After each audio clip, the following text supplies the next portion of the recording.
Hello, creative gamers, and Happy New Year! The turn of the calendar is a great time to look forward to what is shaping up to be another busy year in game releases. With so many new games coming out so frequently, many of which take over 40 hours to complete, most of us don't get to all the games that we intend to play, creating a list of unplayed intentions, often referred to as a backlog. For the new year, I'm resolving to catch up on some of those backlog games, which we'll take a look at first. Then, we'll talk about some of the new games coming out in 2019 that I intend to play. Let's take a look.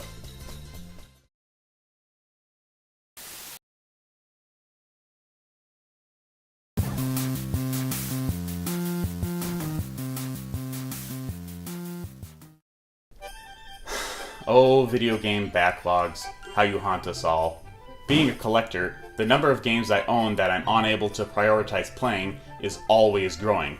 I'm not going to list my entire backlog, but I've selected a few games that are particularly compelling for me to play in 2019. I'll begin with some games that I've at least started but want to see through this year. I've put plenty of time into The Legend of Zelda Breath of the Wild, but I've barely touched the downloadable content. I'd like to complete the Champion's Ballot and Master Trials, as well as find any armor and shrines that I'm missing.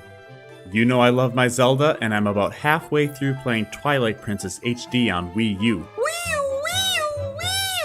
Gotta finish that one up. I hate to admit it, but even though I really enjoy the game, I still haven't completed the original Red Dead Redemption on PS3. I think I'm close, so I'm going to make sure to finish that up before I start the sequel.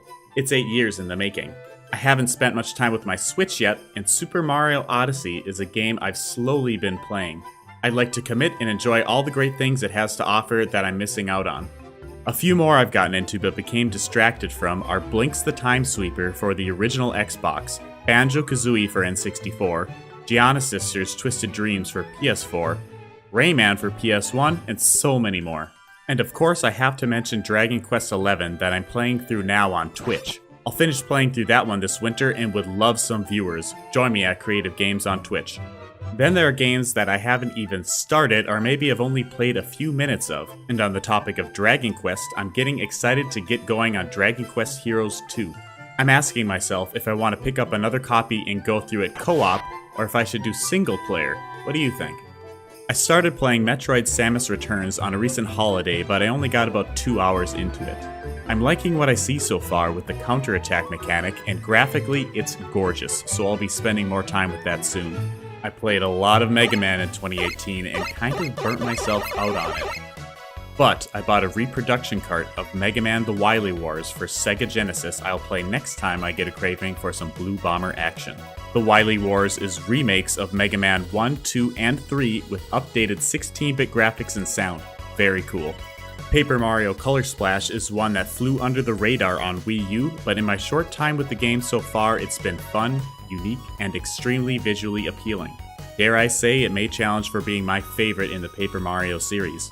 No More Heroes has been on the shelf with my Wii collection for a couple of years and has barely been touched. With Travis Strikes Again on the release horizon for January 18th, it's the perfect excuse for me to finally play through the original and maybe pick up Parts 2 and Heroes Paradise if I enjoy it as much as I expect I will. Of course, there are plenty of titles releasing in 2019 besides Travis Strikes Again that I'm really looking forward to, like Metroid Prime 4, The Last of Us Part 2, Ghosts of Tsushima, Resident Evil 2, Skull and Bones, Mario & Luigi, Bowser's Inside Story plus Bowser Jr.'s Story, yes, a 3DS game, the new Battletoads, Beyond Good and Evil 2, Shenmue 3, and Final Fantasy VII. This is assuming they all make it out in 2019. Those new games are exciting to think about, but there are some games that are already out now I want to pick up and give a shot.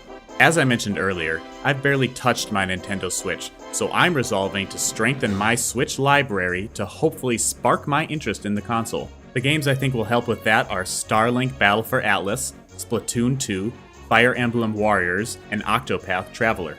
A few other recent releases that it's only a matter of time until I play are God of War, Red Dead Redemption 2, Spider-Man for PS4, and Dead Cells. Obviously, much of my content is about retro gaming, and there are plenty of classics I've never had a chance to play too. Some I've had my eye on for next year are Punch-Out on NES, Metroid Zero Mission for Game Boy Advance, Illusion of Gaia for Super NES, Pornico The Last Hope for PS1, and F-Zero X for N64. Also, it would be great to prepare for some big upcoming releases by picking up the earlier entries in those series. For that reason, I'd like to try the original Resident Evil 2, Bayonetta 1 and 2, Beyond Good and Evil, and Shenmue 1 and 2. I've talked the whole time about games that I want to play in 2019, but my biggest New Year's resolution is to do a better job of managing my time. I want to find a healthier balance of playing, streaming, and providing you more YouTube content. 2018 was a light year on the channel, and I hope to bring you much more original scripted content in 2019. I have a new web series in mind that I want to launch and bring you at least 3 episodes. I think it will offer something unique from reviews and retrospectives, and I can't wait to see what everyone thinks. So many games, so little time. Thank you for watching, subscribing, and for your continued support. See you next time.